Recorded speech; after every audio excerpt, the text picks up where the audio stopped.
할렐루야. 우리 곁에 계신 분 인사하시겠습니다. 한 주간 동안 평안하셨습니까? 우리 뒤에 계신 분 인사합니다. 잘 오셨습니다. 여러분, 부동산 거래를 해 보신 분들은 거래를 할 때 매도인과 매수인 사이에 중개인이 끼어가지고 부동산 거래를 많이 해 보셨을 것입니다. 물론 파는 사람과 사는 사람, 그냥 두 사람이 만나서 계약서 쓰고 깨끗하게 사고 팔 수 있습니다. 그런데 왜 중개인을 가운데 세웁니까? 중개인을 가운데 여러분 둠으로 말미암아, 즉 공증을 받아서 이 계약의 투명성을 확보하는 것입니다. 여러분, 부동산 거래도 어떻게 보면 하나의 큰 약속입니다. 이렇게 하겠다, 이렇게 해 주십시오. 약속이라는 것은 서로 간에 기본적인 신용이 전제돼야 됩니다. 믿음이 바탕이 되는 것이 약속입니다. 여러분, 저도 전혀 신뢰가 가지 않는 사람과는 약속하지 않을 거예요. 요즘 인터넷 보면 쓰던 물건을 파는 중고 거래 사이트가 좀 있습니다. 가령 A라는 사람이 자기가 쓰고 있던 스마트폰을 팔려고 합니다. 그래서 그 중고 거래 사이트에다가 상세하게 올리죠. 그러면 B라는 사람이 사고 싶었는데 그 물건이 딱 뜨면 이제 A와 연락을 주고받고 서로 약속합니다. 내가 물건을 사겠다, 또 물건을 팔겠다. 이제 거래가 성사되면 어떻게 물건을 받게 됩니까? 서로 간의 약속입니다. 내가 입금해 줄 테니까 당신은 택배로 보내달라. 그래서 보통은요, 입금하면 저쪽에서 물건 보냈습니다라고 택배 송장을 찍어가지고 보내줍니다. 근데 문제는 그 인터넷 중고 사이트에 이것을 악용하는 사기꾼들이 참 많다는 거예요. 아주 쉽게 사기를 당합니다. 꽤 많은 사람들이 예를 들어 스마트폰을 사기로 했는데 내가 열어보니까 벽돌이 왔더라, 쓰레기가 왔더라, 그런 사람들이 아주 많습니다. 돈은 보내줬는데 정상적으로 물건을 보내지 않는 경우가 참 많아요. 저도 가끔 어떤 좋은 중고 물건이 있으면 거래합니다. 근데 마음이 어떻느냐? 혹시 내가 사기 당하는 거 아니야? 이런 마음으로 거래를 할 때가 있어요. 자, 이와 같이 사람 간의 약속은요, 신용과 믿음이 기본이 되어져야 됩니다. 문제는 이 신용과 믿음이 있어도 약속이 깨어질 때가 많이 있더라는 거예요. 지난 주일에 하나님의 어떤 분인가를 말씀드렸습니다. 하나님은 성실하시고 신실하신 분이라고 했습니다. 신은 이 세상의 구름 위에, 즉 신이라고 불리는 그 신계 가운데 하나님과 같은 분은 안 계신다. 하나님의 성실하심으로 오늘 우리가 그 은혜로 살아가게 되는 것입니다. 그리고 그 성실하심은 언약을 통해서 온전히 드러난다 라고 말씀드렸습니다. 언약은 하나님이 어떤 분인지를 우리에게 계시하시는 아주 중요한 성경적인 사건입니다. 또한 언약은 우리를 구원하시기 위한 원리도 그 속에 들어있어요. 하나님은 이런 분이구나, 하나님이 우리를 이런 원리로 구원하시는구나. 언약을 들여다보면요, 하나님도 알게 되고 구원의 원리도 아는 겁니다. 오늘 본문에 등장하는 아브라함은 75세 때에 하나님의 부름을 받았습니다. 하나님께서 그에게 언약을 주셨습니다. 내 몸으로 태어나는 후사를 주겠다. 그러자 아브라함이 그 약속을 받고 고향과 친척과 아버지의 집을 떠나게 됩니다. 그가 하나님의 약속을 믿음으로 받았기에, 그가 믿음으로 약속을 받았어요. 그래서 성경은 그를 믿음의 조상이라고 불러요. 손에 잡히는 거 아무것도 없었습니다. 내가 주겠다라고 하나님이 하신 약속을 마음의 믿음으로 받은 거예요. 그런데 이 아브라함도 우리와 똑같은 사람입니다. 시간이 흘러가면서 자신이 점점 노쇠해지자 아직까지 내게 자손이 없는 것과 또 그 땅 한 평 없이 살아가는 그 약속의 땅 속에서 불안하고 두려움이 그에게 엄습했습니다. 오늘 성경 15장은요, 배경이 그것입니다. 두려워하는 아브라함에게 하나님의 약속을 주시는 거예요. 오늘 본문의 첫 번째로 아브라함은 두려워하고 있어요. 앞장에 보시면 14장 말씀이 어떤 내용입니까? 가나안의 연합군들이 그들이 연합해서 소돔 고모라 성을 침공함으로 말미암아 조카 롯의 가정이 다 잡혀갑니다. 그래서 아브라함이 집에서 길리온 종들을 데리고 그 가나안 연합군과 전쟁을 벌여서 승리합니다. 그리고 조카의 가족도 다 되찾아온 사건이 이제 14장에 등장합니다. 그리고 나서 15장 1절에 성경은 이렇게 말씀합니다. 이후에 여호와의 말씀이 환상 중에 아브라함에게 임하여 이르시되 아브라함아 두려워하지 말라. 나는 내 방패요 너의 지극히 큰 상급이니라. 아멘.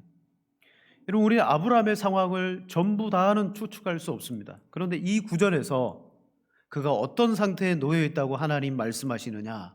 두려움의 상태. 아브라함아 두려워하지 말아라. 그는 지금 하나님이 보실 때 두려워하고 있었습니다. 그리고 하나님이 그에게 말합니다. 내가 너의 방패, 너의 지극히 큰 상급이니라.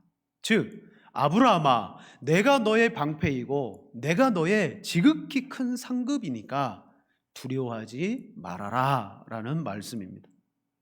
이 말을 듣던 아브라함이 곧장 하나님께 이렇게 말합니다. 2절에 아브라함이 이르되 주 여호와여 무엇을 내게 주시려 하나이까? 나는 자식이 없사오니 나의 상속자는 이 다메섹 엘리에셀이니이다. 엘리에셀은요, 집에서 길리온 오래된 종입니다. 즉 저에게는 상속자가 없으니 이 종이 나의 상속자가 될 것입니다. 아브라함은 늙어갔습니다.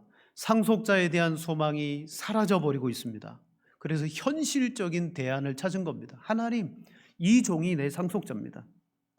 분명히 하나님께서 후사를 주시고 큰 민족을 이루신다 그랬는데 저는 노쇠했고 저는 지금 늙었고, 그래서 아브라함은 초조하고 두려워할 수밖에 없었어요.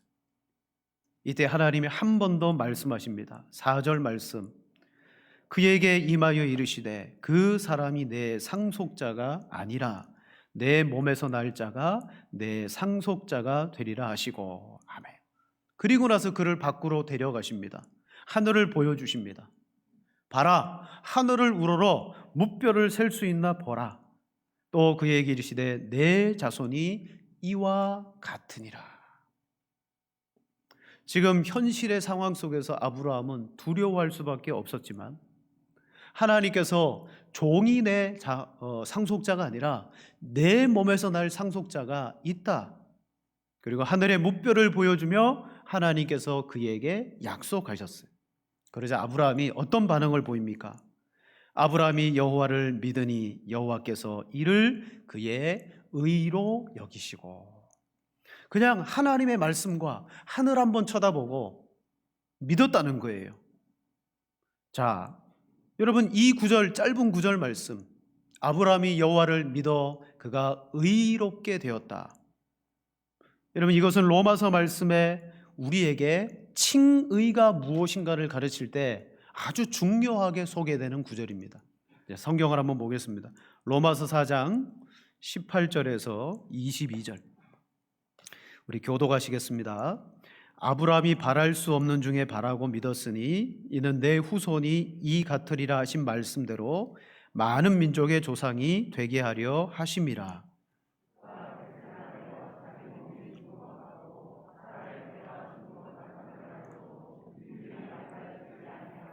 믿음이 없어 하나님의 약속을 의심하지 않고 믿음으로 경고하여져서 하나님께 영광을 돌리며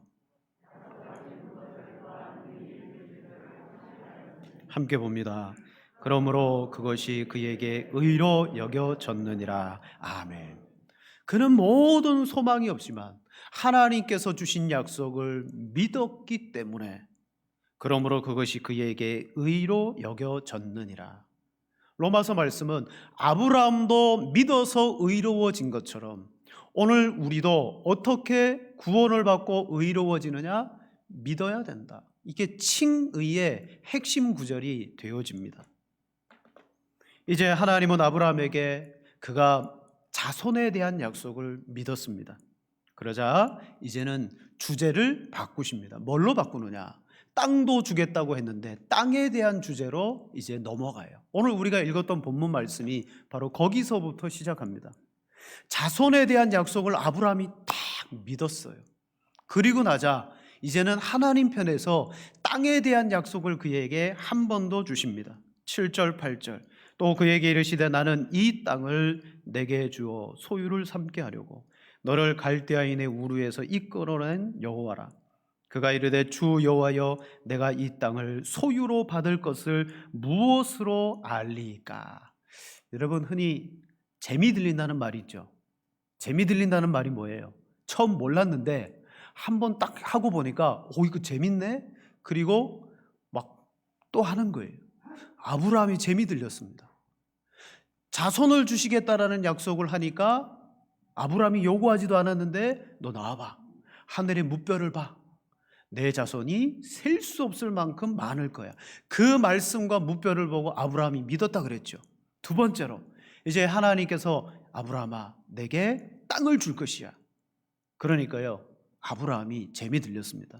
8절에 주 여호와여 내가 이 땅을 소유로 받을 것을 무엇으로 알리이까? 방금 자손에 대해서는 뭘 보여줬어요? 별을 보여줬어요.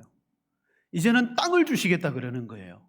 이제 하나님께서 땅 주신다 그러는데 뭘 보여주실까?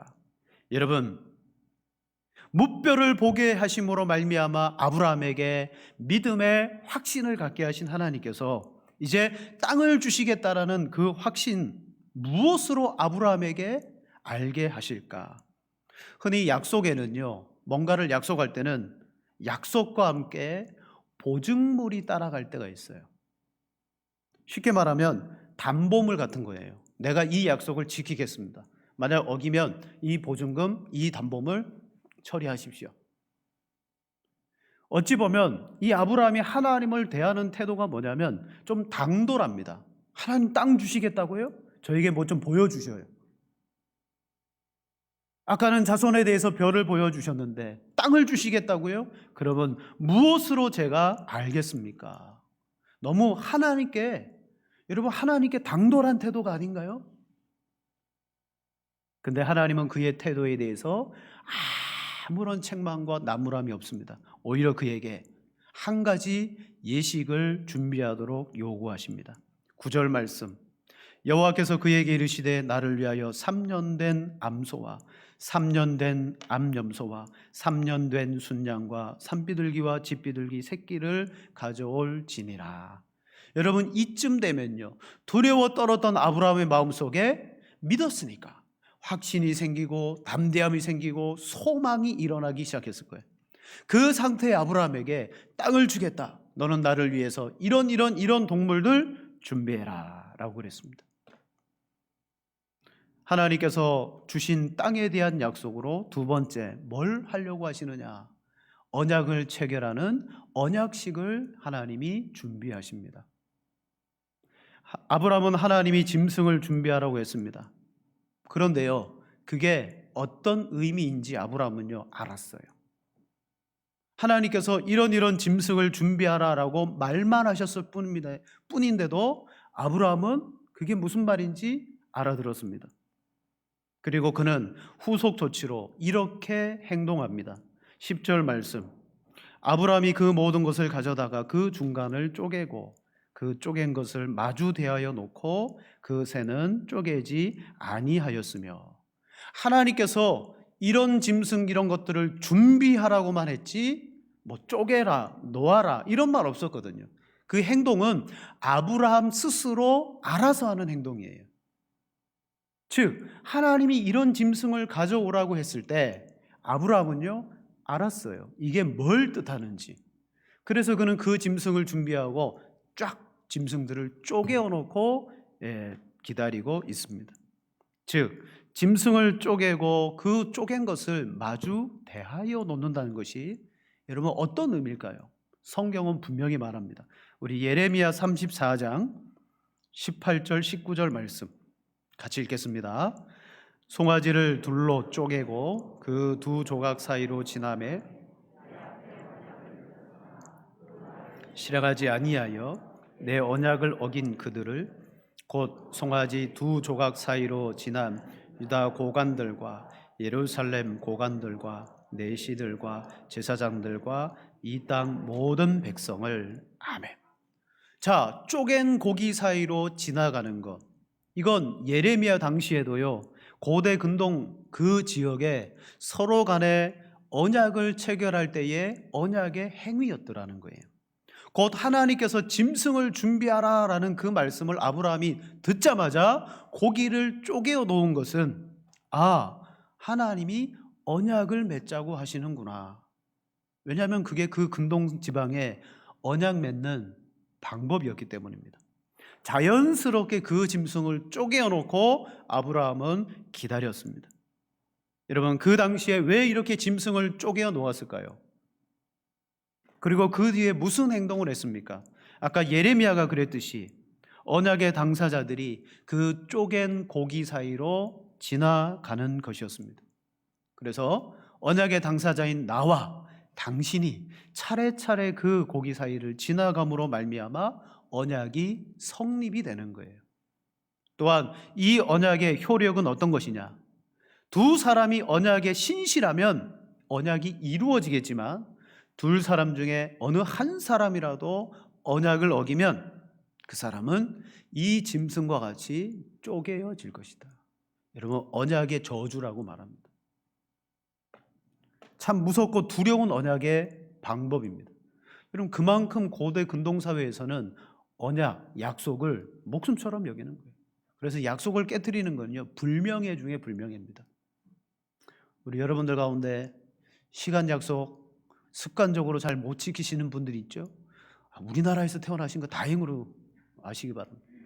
정말 그 약속 지키는 걸 명예로 여기는 나라에서 태어나면요, 인간 이하 취급을 받게 되는 거예요. 예를 들어 영화에서 여러분 야쿠자가 나오는 영화를 보면 그 조직 가운데 있다가 어떤 한 사람이 조직에서 이탈하게 되거나 배신하고 잘못을 저지르면 어떤 일을 하죠? 이 손가락 중에 네 번째 손가락을 자릅니다. 그러면 왜 허구 많은 손가락 가운데 네 번째 손가락을 자를까요? 여러분, 야쿠자는 원래 그 무사 시대에 그 무사들의 그 그룹들 가운데 야쿠자의 조직들이 이렇게 발전되어졌습니다. 무사들은 검을 잡을 때, 저도 뭐 책을 봐서 아는 거지, 검을 잡을 때 우리 같으면 야구 배트 지듯이 꽉 이렇게 잡을 줄 아는데 그게 아니라 검을 잡으면 이렇게 잡으면 팔을 돌리기가 어렵고 부자연스러워서 새끼손가락과 네 번째 손가락으로 중심에 힘을 잡고 검지와 중지는 그냥 살며시 올려놓는다고 말합니다. 그러니까 이 두 손가락은 힘을 거의 안 받습니다. 칼이 1kg에서 대략 한 3kg 사이인데 그것이 손목에서 자유자재로 움직이기 위해서는 이 두 손가락, 네 번째, 다섯 번째 손가락이 큰 힘을 발휘하는. 근데 이걸 잘라버린다? 이게 무슨 뜻일까요? 이제 더 이상 무사로서 힘을 발휘할 수 없다. 검을 쥔다 그래도 그만한 공격력이 나오지 않습니다. 자, 야쿠자로서, 무사로서 생명이 끝난다는 의미가 이 손가락을 자르는 거예요. 이게 나중에 변형이 되어서 야쿠자 조직에서는 잘못을 하거나 배신한 사람에게 뭐합니까? 이것을 잘라버리는 일을 합니다. 하나님이 사람 간의 언약을 맺었을 때도 쪼개놓은 동물들을 딱 보여줌으로 말미암아 언약을 어기면 이렇게 된다라고 여러분 그들은 실물로 언약을 맺었습니다. 자, 아브라함은 오랜 시간 기다렸습니다. 캄캄함이 임하고 그리고 하나님의 언약식이 진행됩니다. 근데 이 언약식을 진행하기 전에 하나님께서 아브라함에게 아브라함의 후손들이 앞으로 당할 일을 이야기합니다. 근데 이 일 속에는요, 두 가지가 다 들어 있습니다. 뭐가 들어 있느냐? 아브라함의 장차 태어날 후손들이 들어 있고요. 그리고 그들이 겪게 되어질 땅에 대한 문제가 다 들어 있어요. 그게 13절, 14절입니다. 읽지는 않겠습니다. 즉 아브라함의 후손들이 이방 나라에서 400년간 압제를 당하다가 그들이 약속의 땅에 들어가서 살게 될 것이란 복의 말씀입니다. 즉 언약을 세우기 전에 하신 말씀 속에는 후사에 대한 미래의 약속, 땅에 대한 미래의 약속이 다 들어있는 거예요. 드디어 17절 18절 해가 져서 어두울 때에 연기 나는 화로가 보이며 타는 횃불이 쪼갠 고기 사이로 지나더라. 이게 하나님의 언약의 예식입니다. 화로가 보이고 타는 횃불이 그 고기 사이를 지나갔다. 여러분, 이것은 하나님의 현현입니다. 하나님께서 우리에게 직접 그 자신의 모습을 보여주시는 것이 아니라 때로는 불의 모양으로, 성경은 불로 하나님이 많이 등장하십니다. 불의 형상으로 임재했습니다. 그리고 그 자리를 지나가십니다. 이게 하나님의 언약 체결입니다. 그리고 아브라함에게 언약을 세우시고 이렇게 말씀합니다. 우리 18절만 읽겠습니다. 그날에 여호와께서 아브라함과 더불어 언약을 세워 이르시되 내가 이 땅을 애굽 강에서부터 그 큰 강 유브라데까지 내 자손에게 주노니. 아멘. 그 사이를 지나가신 하나님께서 언약을 체결하시고 그리고 나서 아브라함에게 이 강 사이에 있는 땅을 내게, 내 자손에게 다 주리라. 근데 우리가 여기서 한 가지 눈여겨볼 것이 있습니다. 여러분 눈치채셨겠죠? 분명히 언약이라는 것은 당사자 간에 서로 맺어지는 것이지 한 사람만 일방적으로 한다 그래서 맺을 수 있는 것이 아닙니다. 자, 먼저 횃불의 모습으로 하나님이 쪼갠 고기 사이로 지나가셨습니다. 그럼 이제 하나님이 뭘 요구하셔야 돼요? 아브라함아, 이제 너 차례다. 이제 너가 지나가야 될 차례다. 아브라함이 지나가야 돼요. 그런데 하나님이 지나가시고 난 다음에 하나님은 아브라함에게 성경 그 어디에도 야, 참 아브라함 그렇다. 여호와 하나님 내가 거기 지나갔는데 아브라함은 뻣뻣하게 안 지나가더라. 그런 말씀이 하나도 없어요. 그냥 하나님만 지나가시고 뭐 하시느냐? 언약을 체결하십니다. 약속이라는 것은 평등의 관계 가운데 이루어집니다. 서로 간에 함께 다짐하는 거예요. 지켜야 되는 거예요. 여러분 오늘 우리 사회에 그 약속을 했다가 그 약속을 손바닥 뒤집듯이 번복해가지고 일어나는 사회 문제가 얼마나 많이 있습니까? 언약이라는 것은요, 쌍방간에 나는 이렇게 서로 지켜줘야 되는데 오늘 아브라함의 언약은 어떻습니까? 하나님만 지나갔습니다. 그렇다면 이 언약식의 진짜 의미는 무엇입니까? 이 언약은 전적으로 이런 것입니다. 하나님만이 모든 것을 희생해서라도 이루겠다. 이 언약의 진짜 의미는 뭐냐면 아브라함 너 나 신경 안 쓴다. 아브라함 너 상관없다. 나 여호와가 너를 위해서 자손과 땅에 대해서 내가 어떻게 희생되든지 간에 반드시 내가 이 일을 이룰 것이다 라는 언약입니다. 그래서 신학적인 용어로 이것을 일방적 언약이라고 불러요. 쌍방의 언약이 아니라 일방적 언약입니다. 양편이 책임지는 것이 아니라 이건 누구만 책임지겠다? 누가 책임져요?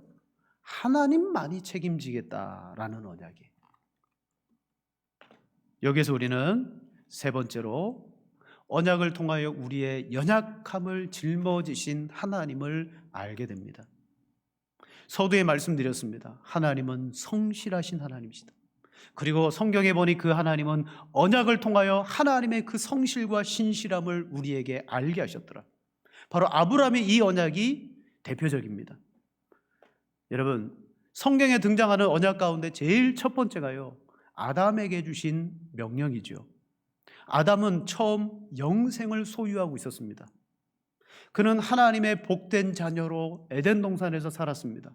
그때 하나님이 아담에게 언약을 주시죠. 창세기 2장 16절 여호와 하나님이 그에게 명하여 이르시되 동산 각종 나무의 열매를 내가 임의로 먹되 선악을 알게 하는 나무의 열매는 먹지 말라. 내가 먹는 날에는 반드시 죽으리라 하시니라. 아멘. 그때 언약의 상징물이 뭡니까? 선악을 알게 하는 나무예요. 그 나무를 사이에 놓고 아담에게 내가 순종하면 지금 누리고 있는 이 영생의 복락을 쭉 누리게 될 것이고, 그러나 이것을 먹고 불순종하게 되어지면 너는 죽을 것이다. 언약의 저주가 너에게 임한다. 근데 어떻게 됐습니까? 하나님이 약속하시고 명령하신 대로 이루어졌죠. 아담은 그 선악과를 먹음으로 말미암아 언약을 깨뜨렸고, 그리고 그로부터 결과적으로 그 모든 뒤에 찾아오는 우리까지, 장차올 미래 세대까지 다 죄로 말미암아 죽게 되었습니다. 그들은 하나같이 언약을 지켜야 됨에도 불구하고 아담 안에서 우리는 하나님을 버렸어요. 우리도 그 아담 안에서 하나님과 언약의 관계를 깨트린 존재입니다. 자, 하나님은 아담 이후로 태어난 수많은 사람들을 볼 때 과연 사람들 중에 이런 하나님의 언약을 지킬 수 있는 사람이 아무도 없다라는 사실을 하나님 알고 계셨어요. 성경은 말하죠. 의인은 없나니 하나도 없습니다. 그게 무슨 말이에요? 믿음으로 의롭게 되어졌다라고 말했어요. 근데 이 세상에는요, 자연인으로서 하나님 앞에 의인이 아무도 없다고 그랬어요. 그 어떤 사람도 하나님이 너 이거 지켜, 그럼 내가 이렇게 해줄게, 언약을 쌍방간에 맺어가지고 지킬 수 있는 사람이 아무도 없다는 것을 하나님께서는 아셨어요. 그리고 우리를 향한 그 크신 사랑으로 인하여 아브라함에게 대표적으로 언약을 맺었습니다. 쪼갠 고기 사이로 하나님만 지나가시고 아브라함은 지나가지 아니하시고 일방적인 언약을 주셨습니다. 그러면서 이 언약을 깨트리는 날에는 너가 죽는 것이 아니라 나 여호와가 죽노라. 하나님께서는 자신을 희생의 제물로 꺼내 놓으시면서 언약을 체결하셨어요. 즉 모든 무거운 죄와 저주와 이 언약을 이루기 위한 모든 책임은 내가 다 지겠다. 바로 언약의 저주까지 하나님이 대신 짊어지신 겁니다. 여러분, 하나님 편에서 우리가 책임져야 될 것을 하나님 책임지시겠다라고 분명히 말했습니다. 저와 여러분은 아담의 후손입니다. 아담의 그 언약 가운데 우리도 언약을 깨트린 존재입니다. 죽음의 진노를 받아야 또 본질상 죄의 자손으로 태어나서 영원히 죽을 수밖에 없는 그런 존재입니다. 여러분, 이 세상 종교는요 그와 같아요. 이 세상 종교 중에 여러분 구원, 천국, 극락 이런 거 영생의 개념이 없는 종교가 없어요. 다 있어요. 그리고 거기에 이르기 위해서는 어떻게 해야 된다라는 그들만의 구원의 교리들이 다 있습니다. 근데 중요한 것은 뭐예요? 그 세상의 종교가 가지고 있는 구원의 교리, 언약이 어떤 원리입니까? 그건 바로 나에게 있다는 거예요. 우리에게 구원의 교리가 있다. 그러나 너가 이 교리의 수준에 이르지 못하면 들어갈 수 없다. 이게 세상의 종교입니다. 즉 구원이 너 자신에게 달려 있다는 거예요. 우리는 이런 약속을 했으니까 너가 애쓰고 노력해서 구원 받아야 된다. 선을 행해야 되고 때로는 고행의 삶을 살아야 되고 종교에 걸맞는 규율을 지켜야 된다. 만약 그렇게 하지 못하면 이 뒤에 찾아오는 모든 저주는 누구 거다? 너의 것이다. 이게 세상의 여러분 구원론입니다. 그런데 기독교는 어떻습니까? 하나님 우리를 어떻게 구원하십니까? 인간은 처음부터 하나님의 언약을 지킬 수 없는 그런 존재임을 하나님이 아셨습니다. 스스로 지키거나 스스로 선을 행해서 구원받을 자가 아무도 없다라는 것을 하나님이 아셨어요. 그리고 우리에게 어떻게 찾아오십니까? 아브라함에게 일방적으로 자손과 그 땅을 약속하셨듯이 오늘 우리에게도 구원을 주실 때 하나님은 일방적으로 우리와 구원의 언약을 맺습니다. 예수님께서 제자들에게 이렇게 말씀하셨습니다. 마태복음 28장 26장 28절. 이것은 죄 사함을 얻게 하려고 많은 사람을 위하여 흘리는 바 나의 피 곧 언약의 피니라. 하나님께서 아브라함에게 이 언약을 깨트릴 때의 모든 희생과 저주는 내가 다 지겠다, 내가 다 감당했다 하겠다라고 하신 것처럼 오늘 이 땅에 오신 예수님께서 우리의 노력과 우리의 어떤 종교심으로 말미암아 구원받을 수 없음을 아셨기에 새롭게 언약을 맺었습니다. 너희를 위해서 내가 피를 흘리겠다. 너희를 위하여 흘리는 바 곧 내 언약의 피니라. 주님은 피로 새 언약을 맺으셨습니다. 오늘 우리가 구원받기 위해서 내가 피 흘리고 내가 수고를 해야 되지만 주님께서 대신 피로 새로운 언약을 맺어주신 거예요.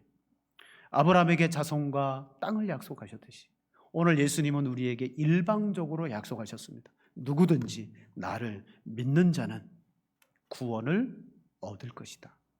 어떻게 얻습니까? 너 자신의 노력과 너의 종교심과 너의 어떠함이 아니라 성경은 이렇게 말합니다. 해석하면 나의 어떠함이 아니라 하나님의 어떠함으로 너를 구원하겠다. 오늘 아브라함의 언약 가운데 하나님은 이것을 우리에게 말합니다. 단지 자손과 땅의 약속이 아니에요. 이것은 장차올 그리스도 안에서 피로 맺어진 새 언약이 이루어지는 것인데 하나님은 그 아들을 십자가의 제물 일방적으로 못 박으심으로 말미암아 우리와 뭘 맺습니까? 언약을 맺었어요. 내가 내 아들을 제물 삼아 너희와 언약을 맺노라. 누구든지 이 아들의 피로 믿는 자는 구원을 얻을 것이다. 말씀을 마치겠습니다. 여러분, 아브라함은 우리와 똑같은 사람이라 그랬습니다. 두렵고 그가 육신이 노쇠함에 따라 이전에 받았던 하나님의 약속이 점점 그 확신이 희미해졌어요. 아브라함은 우리와 똑같이 처음 하나님의 부르심을 받았을 때부터 하나님을 배워가는 존재입니다. 하나님을 알아가는 존재였어요. 이제 다시 창세기 15장에서 하나님은 이런 분이시구나 알게 되었습니다.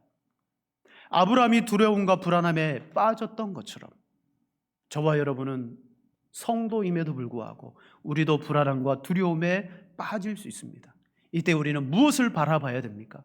나의 불순종, 나의 연약함, 내가 하나님 앞에서 최선을 다하지 못한 거, 그거 바라보는 것이 아니라 하나님이 예수님 안에서 우리에게 일방적으로 맺어주신 그 언약을 바라볼 때 여러분 다시 우리는 믿음이 일어나고 큰 확신이 우리 가운데 생기게 될 줄로 믿습니다.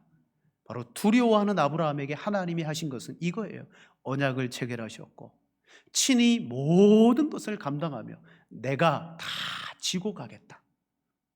하나님이 아브라함에게 쏟아 부어주시고 그냥 너는 나를 믿기만 해라. 이것을 우리는 뭐라고 말합니까? 불가항력적인 하나님의 은혜라고 말해요. 저와 여러분들은 이 언약을 받은 거예요. 하나님 그 언약 내게 주세요 그래가지고 받은 게 아니라 어느 날 하나님께서 나에게 말씀으로 성령으로 역사하셔서 이 은혜의 언약을 받게 되었습니다. 나의 종교성, 나의 종교의 열심 그런 것이 아닙니다. 내가 뭔가를 준비했기 때문에 하나님 앞에서 열심히 기도했기 때문에 이거 얻어낸 거 아닙니다. 하나님은 주시겠다라고 이미 계획하고 택하신 이후에 쏟아 부어주시는 거예요. 불가항력적으로 반드시 내가 너를 어떤 희생을 치러서라도 책임진다. 그리고 구원한다. 여러분 어떤 신학자는요 구원을 언약의 쌍방성이라고 말합니다. 쌍방성. 하나님이 우리에게 구원을 주시지. 구원 주셔. 하나님이 우리를 구원할 자를 택하셨다 그랬어. 하나님 구원 주시지.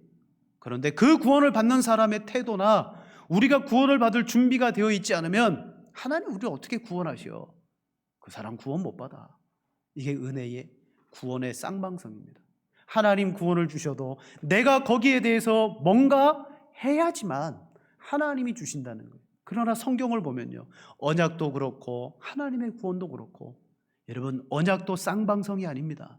구원도 쌍방성이 아닙니다. 일방적인 언약, 일방적인 하나님의 구원이라는 거죠. 만약에 하나님이 우리를 구원하시는 모든 과정 가운데 100%의 구원이 이루어지기 위해서 하나님께서 99.99%를 다 이루시고 우리에게 0.01% 야, 너희도 좀 뭐 해야 되지 않아? 나와 언약을 체결하는데 내가 99.9%를 다 할게. 너희 조금만 해라. 0.01%만 너희가 하면 이 두 개를 합쳐서 내가 구원해 줄게. 여러분, 그게 뭐냐면 그게 공로주의고 율법주의입니다. 0.01%를 이루기 위해서 내가 수고하고 내가 뭔가를 해야 되는 거예요. 여러분, 성경은 구원은 하나님이 주신 약속을 여러분 일방적으로 주시되 그것을 믿는 것이 여러분 구원인 줄로 믿습니다. 오늘 우리가 저도 그렇지만 구원을 위해서 저도 참새 눈물만큼도 애쓰고 노력한 거 없습니다. 아브라함에게 만나주시고 두렵고 떨리는 죄인들에게 하나님께서 내 아들을 통하여 다 할 테니까 너는 믿기만 해라. 여러분, 이게 바로 하나님이십니다. 오늘 우리가 이 구원의 또 계약을 통해서 배우게 되는 하나님, 여러분, 이 하나님이 항상 여러분과 함께 하시고 여러분 인생 속에 계심을 믿으시기를 바랍니다. 그리고 어떤 연약해질 때가 있습니다. 두렵고 떨릴 때가 있습니다. 그럴 때 나 자신 보시면 안 되고 내게 언약 주신 신실하신 언약의 하나님을 바라보시면서 여러분 구원 의심하지 마시고 오늘도 승리하며 나가시는 여러분들 되시기를 축복합니다. 우리 합심으로 기도하시겠습니다. 기도하실 때 하나님이 제게 주신 이 언약